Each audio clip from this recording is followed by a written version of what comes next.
Question, êtes-vous accro à votre smartphone et pourriez-vous vous en passer pendant plusieurs jours? Si vous avez encore un doute sur la réponse, vous y verrez plus clair ce soir en regardant Envoyé spécial, c'est à 20h10 sur France 2. Le magazine consacre une soirée spéciale à notre dépendance numérique. 3 sujets au programme, une expérience de sevrage de smartphone à laquelle se sont livrés pendant 2 semaines un ado de 14 et sa maman de 42 ans, classique mais résultats surprenants, et aussi une enquête sur les drogués du numérique aux États-Unis, co-réalisée par Virginie Villard. Bonjour. Bonjour. Vous avez le casque sur les oreilles, vous avez le masque. Pour quelle raison vous avez le masque dans ce studio alors que nous sommes à distance? Parce que je préfère être prudente, parce que certainement quelqu'un que j'ai pu croiser a été testé positif.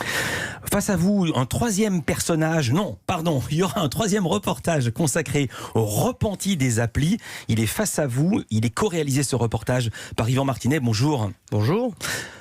Je vais bien. Voilà, vous allez bien, vous n'avez pas de masque et moi non plus. Première question à tous les deux, est-ce que vous-même êtes atteint de nomophobie? Est-ce que quelqu'un sait ce qu'est la nomophobie? Bien sûr, dites-le, Yvan. Nomophobie? Ouais. Avoir peur de ne pas être joignable. Il y a des gens qui paniquent quand ils sont dans une maison. Ils n'ont pas la 2G, la 3G, la 4G, ils sont en panique. Est-ce que ça vous arrive ou pas? Ça peut m'arriver, ouais. Si je suis honnête, je suis pas très bien quand je suis pas quand j'ai pas mon téléphone, quoi. Et vous? Je crois qu'il y a une petite déformation professionnelle derrière, chacun son boulot, mais nous, en tout cas moi, mon boulot, ça a souvent été d'être joignable à H24 quasi, et alors du coup, il en reste toujours des séquelles. Les Français passent en moyenne 2 heures par jour sur leur smartphone, chiffre qui augmente un peu plus chaque année. Vous, c'est combien, vous le savez? Je sais pas bien, mais de l'ordre de... Alors, il y a... Covid ou hors Covid? Vas-y, hors Covid, là on en est sorti. Là, on doit titiller les 4 heures. Et moi, j'ai découvert à l'occasion de cette émission en travaillant dessus, en regardant un temps d'écran dans mon iPhone, que je passais plus de 4 heures par jour sur mon téléphone. À ceci près que si on écoute Europe 1, typiquement, on ne sait pas si c'est vraiment du temps d'écran, mais par exemple, moi le matin, j'écoute Europe 1 via l'iPhone. C'est du temps, c'est considéré comme du temps d'écran. Donc les données sont peut-être un peu biaisées. Oui, parce qu'on peut écouter Europe 1 sans regarder l'écran. Exact. Virginie Villard, pour votre enquête, vous êtes allée à Austin au Texas. Là-bas, il y a une clinique spécialisée dans l'addiction qui accueille depuis 2 ans des drogués du numérique. En quoi consiste la cure de désintox? Est-ce qu'on peut l'appeler ainsi? Oui, c'est complètement une cure de désintoxication. En fait, cette cure, elle dure 2 mois. Et les patients, déjà, commencent par... ils sont totalement privés de tout écran. Ils n'ont plus de téléphone portable, plus accès à aucun ordinateur. Et donc, il y a une période de sevrage, déjà, qui est très difficile. On l'a vu avec les personnages qu'on a suivis. Et ensuite, ils sont accompagnés, souvent dans ce sevrage, par des psychologues qui vont les aider, et ils ont des ateliers qui peuvent paraître anodins comme ça, mais en fait ils vont aller se balader pendant 3 heures dans la nature, apprendre à lever la tête, à regarder, à sentir. Ils font du tai chi, ils vont faire de la respiration. En fait, sur le coup, moi je me disais c'est vraiment c'est pas grand chose, quoi. Ouais, et en fait c'est la vie. Mais en fait, ce sont souvent des gens qui ont été privés de cette vie. Quel est leur profil à ces gens qui suivent cette cure de désintoxication? Ils y vont d'eux-mêmes ou est-ce que c'est leur entourage qui les y envoie? Alors là, nous, dans le reportage, on suit un jeune garçon qui est très mal quand on le voit, parce qu'il est au tout début de sa cure. Il s'appelle Denton, il a 23 ans. Et là, c'est vraiment ses parents qui l'ont poussé à y aller, parce que c'est un garçon qui était totalement coupé de la vie sociale. Il n'avait pas d'amis, il ne parlait plus à ses parents, il ne travaillait plus, il avait arrêté ses études, il était vraiment mal. En fait. Un no-life, comme on les appelle. Combien ça coûte? Alors, 18 000 €. Waouh. Voilà, cette cure de 2 mois. Pardon de dire ça. On a l'impression que ça existe aussi parce qu'il y a des gogos qui sont prêts à mettre 18 000 €. Alors, si vous me filez 18 000 €, j'ouvre une clinique. Non, mais c'est sûr que c'est pas à la portée de tout le monde. Et puis bon, voilà, c'est souvent des parents riches qui peuvent payer ça à leurs enfants. Ça fonctionne? Alors, c'est difficile de savoir pour l'instant parce qu'on n'a pas encore assez de recul. Mais nous, ce qu'on a constaté, en tout cas, c'est que Denton, ce garçon qu'on a suivi, quand il est sorti, il a réussi à trouver un travail. C'est pour la première fois de sa vie, il travaille. Il a réussi à communiquer à nouveau avec ses parents. Et il ne touche plus de téléphone, de smartphone. Il a le droit d'avoir un téléphone, mais sans Internet. Ouais. Le seul regret que j'ai, c'est que Denton ne pourra pas écouter la suite de Culture Média. Vous restez avec nous, on continue à parler de l'addiction au smartphone avec Yvan Martinet et Virginie Villard. À tout de suite. En compagnie de Virginie Villard et Yvan Martinet, vos enquêtes et pas seulement sont à découvrir ce soir dans Envoyé spécial. Le thème central global, c'est l'addiction au smartphone et aux tablettes et au numérique. Virginie, vous enquêtez également à Tulsa, c'est en Oklahoma. Vous avez obtenu l'autorisation de filmer dans un grand centre de recherche sur le cerveau. Il mène en ce moment une vaste étude à l'échelle l'échelle des États-Unis sur 11 000 enfants. L'étude va durer 10 ans, entre leurs 9 et leurs 19 ans. C'est quoi cette étude précisément ? Alors déjà, c'est une étude d'une ampleur inédite. Effectivement, ils vont suivre pendant 10 ans des enfants et en fait, les chercheurs veulent vraiment voir l'impact de l'utilisation du smartphone sur leur cerveau. Donc en fait, régulièrement, les enfants viennent passer des IRM du cerveau dans ces centres. On a eu la chance de tourner dans l'un d'entre eux. Ils font aussi des tests cognitifs, langage, mémoire. Et en fait, l'idée, c'est de voir comme ça sur le long terme, est-ce que finalement, ils sont partis d'une question, est-ce que l'utilisation du smartphone peut avoir un impact négatif sur le cerveau ? Est-ce que ça peut le faire rétrécir ? Et ce qui est assez surprenant, c'est que là, les chercheurs sont prudents parce qu'ils sont au tout début de l'étude, mais ils ont déjà fait une découverte qui est inquiétante. Cette découverte, elle est dans votre sujet évidemment. L'étude est menée depuis 2007. En 3 ans, elle fournit 2016. Et en 3 ans, elle fournit les premiers résultats alarmants. Chez les enfants qui utilisent beaucoup les écrans, une zone du cerveau se modifie. C'est le cortex, la partie qui régit le langage, la mémoire ou encore la conscience. Quand vous êtes jeune, votre cortex est épais comme ça. Quand vous vieillissez, votre cortex est comme ça. Plus vous vieillissez, plus votre cortex diminue. C'est tout à fait normal, c'est un processus naturel. Mais là, on a découvert dans cette étude que l'utilisation des écrans chez les enfants accélère cette réduction du cortex. Et en particulier l'utilisation des réseaux sociaux. Est-ce qu'on peut déjà mesurer les effets des écrans sur cette génération qui sont quasiment nés avec un écran entre les mains ? Alors, encore une fois, les chercheurs veulent rester prudents. Ils nous ont bien dit, là, ce qu'on constate aujourd'hui, on ne sait pas totalement l'interpréter. Mais ce qu'ils constatent effectivement, c'est que les enfants qui utilisent beaucoup des écrans ont un rétrécissement accéléré du cortex. Après, ils ne savent pas encore ce que ça veut dire. Parce qu'on parle parfois d'une baisse de QI générale. Oui, alors, si vous voulez, eux, ils sont pas forcément là-dedans. Ils mettent des données les unes à côté des autres. Ils se rendent compte que le cortex diminue et ils se rendent compte aussi que ces mêmes enfants ont des tests moins bons aux tests de langage, de mémoire et que ce sont souvent des enfants plus agressifs que ceux qui n'utilisent pas de portable. Conséquence de tout cela, je me tourne vers vous Yvan Martinet, encore plus surprenant ce reportage. Vous êtes allé à la rencontre de ceux que vous appelez les repentis des applis. Il y a Tony Fadel, ingénieur concepteur chez Apple, à qui l'on doit 18 générations d'iPod et 3 modèles d'iPhone. Que vous a-t-il dit ? Qu'il regrette d'avoir eu ces idées ? Alors plus que l'iPod, l'iPod, c'est ce qui a servi à inventer derrière l'iPhone. Donc il a surtout inventé l'iPhone depuis le premier. On peut se dire que c'était loin, mais finalement ça n'a pas tant évolué que ça. Et puis c'est surtout dès le premier que ça a changé nos habitudes avec les applis. C'est un peu l'inventeur du verre. Il a inventé un verre, soit.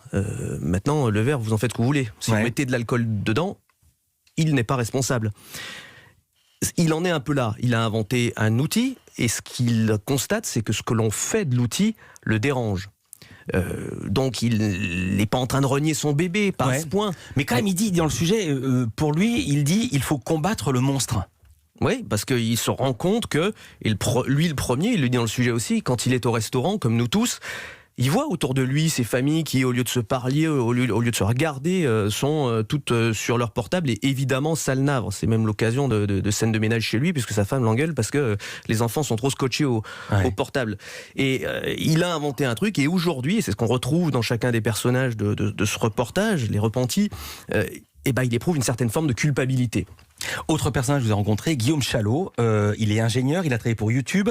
Sa mission était de rendre la plateforme la plus addictive possible.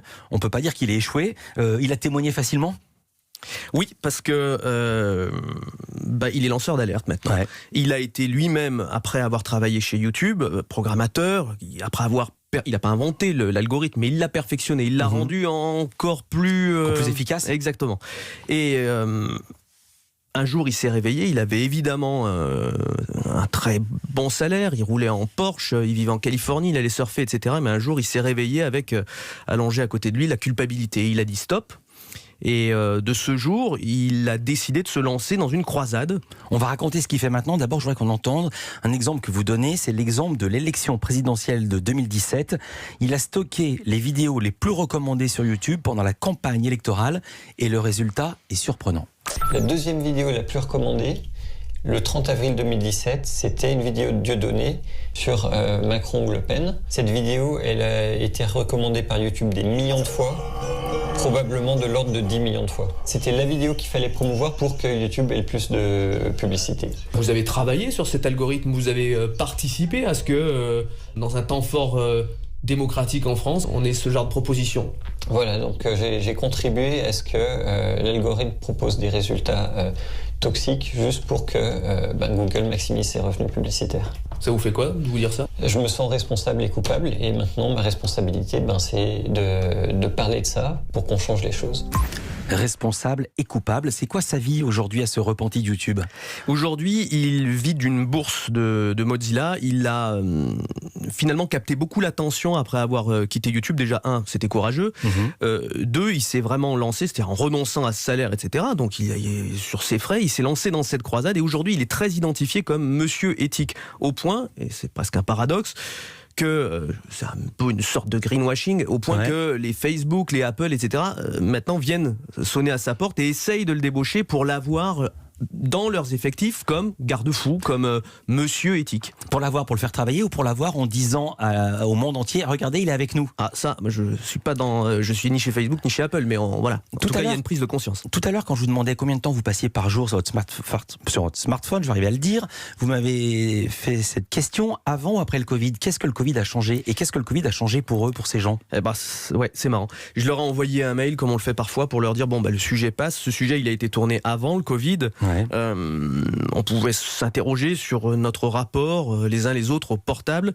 Quand je leur ai dit le reportage passe, ils me disent 3 d'entre eux me disent c'est marrant, j'aurais peut-être pas fait les mêmes réponses si on avait été après le Covid. Ah bon, pourquoi ? Parce que on a qu'aurait-il dit de différent ? Il y avait un petit côté extrêmement superflu à passer autant de temps sur Instagram, par exemple, sur des applications futiles avant le Covid.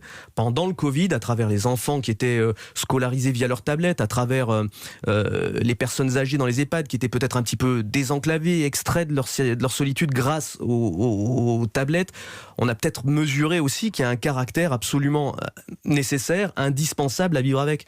Et eux me disaient qu'ils avaient peut-être la dent moins dure contre la tablette après avoir vécu ce Covid. Pour être totalement complet, il y a un 3e reportage à voir ce soir d'Envoyé spécial. Ma vie sans portable, expérience de sevrage de téléphone pendant 2 semaines à laquelle sont prêtés Rodolphe, il a 14 ans, et Séverine, 42 ans. C'est pas vous qui avez réalisé ce sujet qui a été fait par Romain Boutilly, Élodie Delevoye, Adrien Bellet. Vous l'avez vu, le sujet ? Oui, bien sûr. Et alors, ça vous a donné envie de vous sevrer ? Un petit peu, ouais. Je me suis dit que effectivement, personne n'était épargné en fait. On était tous un peu accros à notre téléphone, absorbés par ces notifications, et qu'en tout cas, ça méritait d'y réfléchir. On va entendre un son. C'est Rodolphe qui a 14 ans. Il est bon élève. Il est en 3e. Il passe 6h30 par jour en moyenne devant des écrans. Et mis à part son téléphone, il ne sait pas comment occuper son temps. Hormis les vidéos et Instagram, Snapchat, etc. Moi, je vois pas d'autres occupations en fait. Est-ce que tu le dis parfois ? Non, c'est clairement que si j'ai l'école qui demande, mais non. L'idée n'arrive même pas dans ma tête de lire un livre. Rodolphe s'endort en général devant ses écrans autour de 23h. Réaction à ce qu'on vient d'entendre ? C'est effectivement, on peut tous le constater, du temps de lecture en moins par exemple, mais on peut aussi regarder sur une tablette, je sais pas, au hasard, France 2, écouter aussi Europe 1, et ça dépend de ce qu'on en fait, ça dépend de ce qu'on en fait de cet outil. Ou parfois écouter des livres audio. Réaction ? Moi, c'est difficile de savoir. Ce que je constate, en tout cas, on a rencontré des parents. J'ai rencontré des parents aux États-Unis pour préparer ce reportage, et j'ai vu beaucoup de parents désespérés en fait, qui disaient que leurs enfants étaient en souffrance, qui étaient vraiment absorbés par ça et que ça ne leur faisait pas du bien en fait. Donc, c'est incroyable parce qu'on dirait, je terminerai sur ce mot-là, on dirait qu'on parle de drogue. On peut faire cette analogie ou pas ? En tout cas, les spécialistes aux États-Unis qu'on a rencontrés le font totalement, ce parallèle. Ouais.